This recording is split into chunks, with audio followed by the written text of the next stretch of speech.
हमें साधना की बातें कब शुरू करनी चाहिए इस पॉडकास्ट में? हम साधना की बातें कर रहे हैं। तंत्र साधना के बारे में। तंत्र देखो, तंत्र क्या है? It's a technique. जी ये जो आपने सारा तामझाम लगा के रखा है ना, ये भी तो तंत्र है, लेकिन ये आपकी फील्ड का तंत्र है। जी और आप जो तंत्र मुद्राओं वाला कह रहे हो या श्री वाला कह रहे हो या और कोई तंत्र कह रहे हो, जी वो एक वो पर्टिकुलर लाइन की तंत्र की आप बात कर रहे हो। बट जी। तंत्र तो हर जगह में तंत्र है। राजर्षि नंदी सर के साथ बहुत सारे एपिसोड करे हमने, हाँ, और उन एपिसोड से इंग्लिश वाली ऑडियंस सीख चुकी है तंत्र के बारे में। वाह। पर जब मैं हिंदी में तंत्र के बारे में बातें करता हूँ, थोड़ी सी घबराहट होती है, क्योंकि लोगों के बहुत सारे प्री कंसीव नोशंस है हिंदी बेल्ट में। मुझे पता नहीं क्यों, क्योंकि लॉजिक के अनुसार हिंदी बेल्ट को जानना चाहिए इन चीज़ों के बारे में, पर तंत्र को एक नेगेटिव तरीके से देखते हैं। तो वो मैं बदलना चाहता हूँ इंटरनेट के थ्रू। पहले तो ये नेगेटिव आउटलुक क्यों है तंत्र को लेकर, ये पहला सवाल है। दूसरा सवाल है कि असल में समझा दीजिए कि तंत्र होता क्या है। और एक और एडिशनल सवाल है कि जो घर पे पूजा पाठ होती है वो भी तंत्र ही है। बिल्कुल, पार्ट ऑफ तंत्र बोल सकते हैं। ओके, अब पहले दो सवालों का जवाब दीजिए। सिंपल, आपके पहले प्रश्न का उत्तर मैं देने का प्रयास कर रहा हूँ कि हिंदी स्पीकिंग जनता के अंदर क्यों थोड़ी सी गलत फहमियां हैं तंत्र को लेकर। रीज़न ये है कि इंग्लिश पढ़ा हुआ, मैं कोई फोबिया वाला पर्सन नहीं हूँ कि इंग्लिश पढ़ा हुआ है तो बहुत मतलब सर है या एजुकेटेड है, नहीं, ऐसी बात नहीं है। बट मोस्टली इंग्लिश स्पीकिंग के अंदर कंसेप्चुअल क्लैरिटी होती है because of his education. Indian crowd की मैं बात बताता हूँ, एंड स्पेशली जो साइंस का स्टूडेंट होगा ना, उसे तंत्र समझने में बहुत आसानी होती है। मैं ये नहीं कह रहा हूँ कि कॉमर्स या आर्ट्स कोई खराब होता है, लेकिन कंसेप्चुअल क्लैरिटी आपको फिजिक्स का स्टूडेंट तो तुरंत समझ जाता है। ठीक है। दूसरी बात यह है कि आप जिस ग्रुप में बैठते हो ना, वो ग्रुप आपको नर्चर करता है। आपकी लेवल आपके बैठने वाले लोगों से पता पड़ती है, आप किसके साथ बैठ रहे हो। तो हिंदी के अंदर जो ये व्हाट्सएप यूनिवर्सिटी हम जिसको बोलते हैं या ये सोशल मीडिया होती है, इसमें अध लिखे पढ़े लोग आ जाते हैं और उनको तंत्र क्या लगता है कि ये फट कर दिया तो मंत्र हो गया, चीज़ें हवा में आ जाएगी। ऐसा कुछ है नहीं। उसके लिए तपस्या करनी पड़ती है, उसके लिए घिसना पड़ता है, उसके लिए बहुत प्रिपरेशंस होती है, डिसिप्लिन है। और तंत्र क्या है उसको समझ लें कि कोई भी बैट्समैन बॉलर आप ले लो, वो जब बॉलिंग कर रहे हैं पिच पे, तो आप जानते हो वो इन स्विंग आउट स्विंग वगैरह वगैरह अपनी बताते हैं टेक्निक। अब टेक्निक को हिंदी में शब्द में क्या बोलोगे? तंत्र ही बोलोगे ना।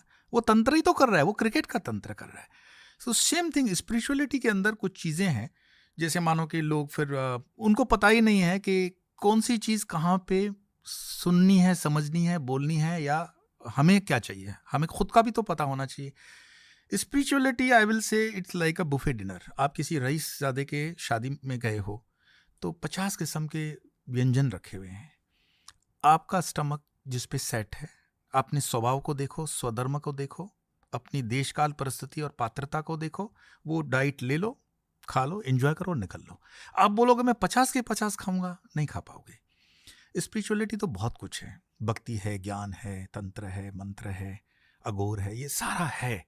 और ये हर किसी के पर्सनालिटी पर डिपेंड करता है। हाँ, डिपेंड करता है हर एक के पर्सनालिटी का, उसके स्वभाव। गीता में ये श्लोक है, आप अपने स्वभाव के अनुरूप लीजिए, उसको कॉपी मत करिए।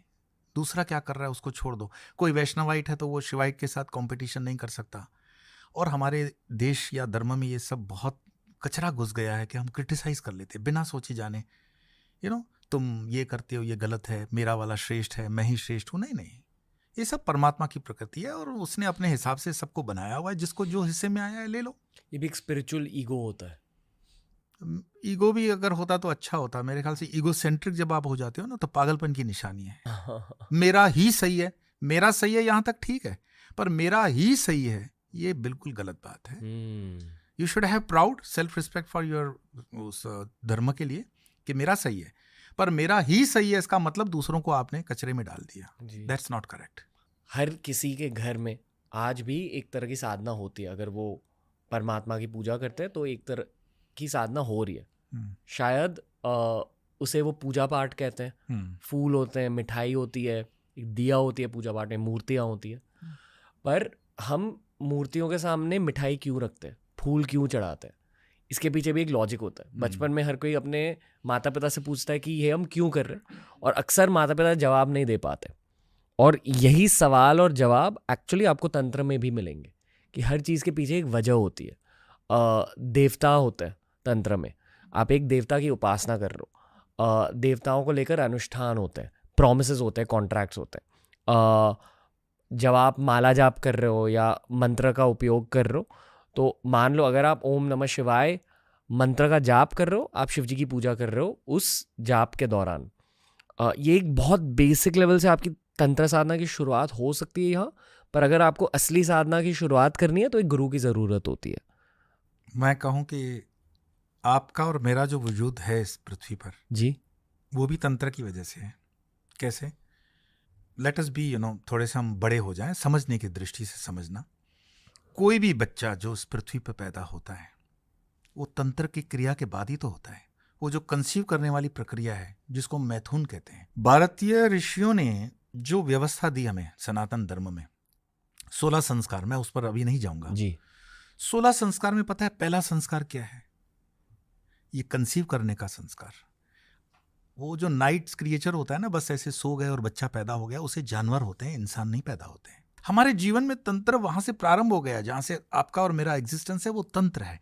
लेकिन अगर उस वक्त की भावना, उस वक्त का टाइमिंग, उस वक्त का मुहूर्त, ये सब चीजें हमने ध्यान में रखी होती तो हमारी जो चेतनाएं हैं इस पृथ्वी पर बहुत दिव्य होती। पहले थी, अब कम है, नहीं है ऐसी बात नहीं है। और आज भी जो पेरेंट्स या जो फैमिली इसको प्लान करते हैं उनके बच्चे आप देखो डिविनिटी के साथ मिलते हैं, देखते ही पता पड़ता है, उसकी ऑरा से पता पड़ता है कि ये बच्चा सेक्सुअल एक्ट नहीं है। तो जितने ये घूम रहे हैं ना भीड़ में, ये सेक्सुअल एक्ट के जीव हैं। पर अगर उसको तंत्र से मैं जोड़कर देखूं, आप जो बोलते हो कि घर में जो घंटी बजाना, मिठाई चढ़ाना, ये तो बहुत दूर की बात है। वो जो क्षण है ना प्रेम का, जिसमें वो आविर्भाव होता है, वो तो आवत प्रेम के मोल मायरी मैंने लीनो अमोल अकमोल। वो जो क्षण है, उस क्षण में उस जीव को आप इन्विटेशन दे रहे हो कि जमीन तैयार है, बीज रोपण कर दिया और अब आत्मा उसमें आएगी। इससे बड़ा तंत्र, साक्षात तंत्र का अनुभव कौन आपको दे सकता है? तो मेरे ख्याल से हर जीवन में तंत्र जुड़ा हुआ है और रोज हम कर रहे हैं। ठीक है, ये मिठाई घंटियां हर एक के हो सकते हैं, पैरामीटर्स अलग हों, किसका त्रिपुंड होगा, किसका वैष्णवाइट तलक होगा, किसका लेफ्ट होगा, किसका राइट हैंड होगा, बट बॉटम लाइन तो परमात्मा से ही जुड़ने के लिए ही सब चल रहा है। गुरु की ज़रूरत होती है। बिल्कुल। पिक पॉकेटर के आदमी होते हैं ना लेवल के, उनको गुरु की जरूरत होती है। ये तो अध्यात्म में आ रहे हो, गुरु के बिना तो, और वो भी शरीरदारी। आप ये मत बोलना मैं फोटो रख के गुरु कर दूंगा, यही पूछना चाह रहा हूँ। नहीं होगा। तो कहाँ मिलते हैं गुरु? चौथे अध्याय के 34वें श्लोक गीता में बताते हैं भगवान श्री कृष्ण कि गुरु के लिए आपको थोड़ा प्रेयरफुल होना चाहिए। उपेदक्षन्ति ते ज्ञानम ज्ञानी तत्वदर्शिना। तत्वज्ञानी गुरु के खोज में आपको थोड़ी सी भीतर प्यास तो होनी चाहिए। देखो, पानी कहाँ मिलेगा? पहले प्यास तो उठने दो, गुरु मिल जाएगा। प्यास तो जगने दो। जहां आपकी प्यास जगी नहीं, कि वो सदगुरु जानते हैं, ऊपर वो परमात्मा जानते हैं किसको क्या भेजना है, किसको भेजना है, आपका गुरु कौन होगा, सब निश्चित है। लेकिन पहला प्रयास आपकी तरफ से भी होना चाहिए। डेस्टिनी, किस्मत जैसी चीज होती है हमारे संसार में। 100%। मतलब साधना भी किसी की किस्मत में लिखी हुई होती है। साधना सबके ही किस्मत में लिखी हुई होती है, हम उसको जो है ना एनकैश नहीं कर पाते हैं। जिस तरह की साधना आप कर रहे हो, जो इंटेंस साधना है, वो हर किसी के किस्मत में नहीं लिखी होती। हाँ, ये मैं कह सकता हूँ, हर एक के किस्मत में नहीं है। हाँ, ऋषिकेश से जो मेरी यात्रा तिब्बत की रहती है, एंड ऑल ग्रेस्ड, उनकी कृपा कहूँ, मैं रोमांच भी फील कर रहा हूँ कि महाअवतार बाबा जी की कृपा रही। और फिर उन्होंने श्री विद्या मेरी जो इंगित किया कि यहाँ जाना है और ये करना है, ये नहीं करना। उन्होंने उस वक्त भी कहा था सांकेतिक भाषा से कि बंधन योग में साधना करनी पड़ेगी। And I could not understand. बंधन योग मतलब वो चाहते थे मैं वहीं रह जाऊं। मैं तो थोड़ा सा फैमिली पर्सन, वो माया तो रहती है चीज़ों की। मैंने कहा कि नहीं, मुझे जाना तो अपने स्थान पे ही है। उन्होंने कहा बंधन योग में साधना करनी ही पड़ेगी। महाअवतार बाबा जी? हाँ। आपको मिले इन पर्सन? ऐसे कोई हड्डी मांस का वो आपको नहीं है। जिस जगह की मैं बात कर रहा हूँ वो जगह अक्सर कई लोगों का कहना है सैटेलाइट तक में भी नहीं पकड़ी जाती है। और मैं जिस तरह से गया वो कोई ऐसे चल के गया नहीं।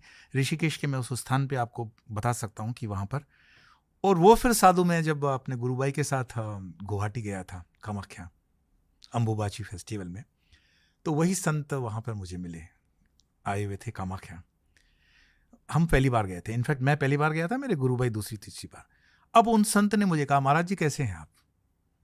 तो मेरे गुरु भाई ने उनको बताया कि स्वामी जी ये पहली बार आए हैं, आपसे पहली बार मिल रहे हैं। तो वो हंसे, बोले नहीं नहीं हम मिले हैं। अब वो मुझे देख रहे हैं कि मिले हैं, और मैं इन चीज़ों को थोड़ा शाय करता हूँ कि ठीक है, मैंने कहा बता दूंगा बाद में। वो उनके मन में वो रहा, कब मिले? तो मैंने कहा ये जो स्वामी आप देख रहे हो, उन्होंने मुझे बाबा जी तक पहुँचाया। वो बहुत मातंड सन्यासी हैं जो गुवाहाटी में तपस्वी हैं इस समय। तो माध्यम होता है, ऐसा नहीं है कि कोई सिस्टम है कि हमने आई कार्ड लिया, आधार कार्ड लिया, वो जाने देंगे, सिक्योरिटी चेक होगा, महाअवतार। मेरे पास मेल आते हैं ना, महाअवतार बाबा जी से मिलना है, कैसे मिले? मैं अपनी तरफ से ये कह सकता हूँ कि उनकी इच्छा बिना तो हम नहीं मिल सकते हैं। और उनकी इच्छा मतलब उनको पता है उनका जीव कौन सा है, कहाँ पर है। जैसे कुछ एपिसोड्स के अंदर मैंने इसको कवर किया कि मेरे लिए जो काम उन्होंने दिया कि 26 बाबा जी के इस समय पृथ्वी पर मैसेंजर्स हैं जो उनके काम कर रहे हैं। आपको 26 से कांटेक्ट करके पैकअप करके बैठ जाना है। So my target is not that big. और भगवान की दया से मतलब काम बढ़िया भी है, और उनसे 2-4 से मिलना भी हुआ। और जो एक मैंने एपिसोड बनाया था कि 2027 तक की जो ये हम काल से निकल रहे हैं, this will change the whole face of the world. इसमें भारत का भविष्य वगैरह काफ़ी बदल जाएगा इन 3 सालों में। 1000 दिन बहुत है, 1000 डेज। और आने वाला जो 30 मई का तारीख पड़ रहा है 2025, वहाँ से आप समझना स्टार्ट काउंट ऑलरेडी स्टार्टेड है, पर 30 मई से आपको दिखाई देगा कि थिंग्स आर चेंजिंग।